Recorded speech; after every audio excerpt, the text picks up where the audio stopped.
سلام به همه شما دوستان عزیزم، امیدوارم هر جا که هستید حالتون خوب باشه. امشب اومدیم به محله نازی‌آباد تهران و اینجایی که الان هستیم خیابون بازار دومه. محله نازی‌آباد توی جنوب تهران قرار داره و جز محله‌های قدیمی و معروف تهرانه. من توی این ویدیو سعی میکنم بهترین قسمت‌های این بازار رو بهتون نشون بدم.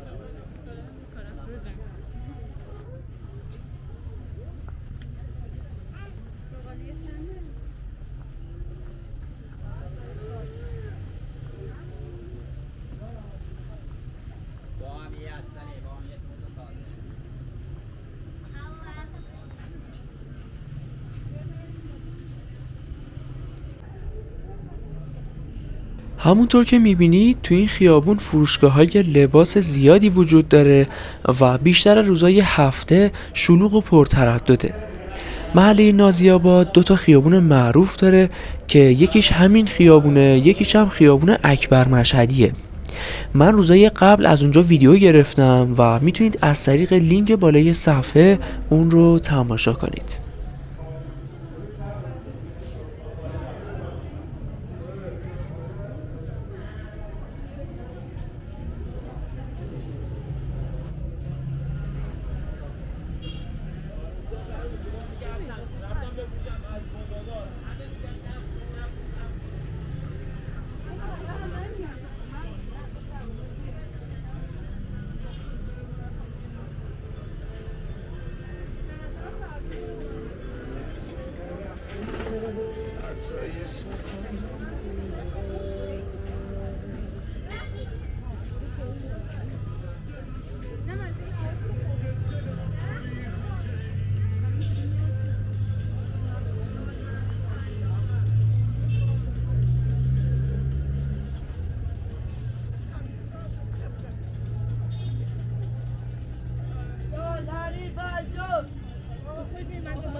علاوه بر پوشاک شما میتونید انواع لوازم منزل، لوازم آرایشی، کیف و کفش، میوه و سبزیجات و انواع محصولات رو اینجا پیدا کنید. قیمت محصولات هم به نسبت درآمد عموم مردم بسیار مناسب تر از مناطق دیگه تهرانه.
دستفروش‌ها، مغازه‌ها و مراکز خرید کوچیک و بزرگ زیادی توی این دوتا خیابون هستش که محصولات مختلفی رو عرضه میکنن. مثلا لوتوس مال یکی از بهترین و لوکس‌ترین مال‌های منطقه است که میتونید از طریق لینک بالای صفحه ویدیوی کاملش رو تماشا کنید.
دوستای عزیزم، لطفاً نظرتون رو در مورد ویدیوها برام بنویسید و از همتون ممنونم که مثل همیشه از من حمایت میکنید.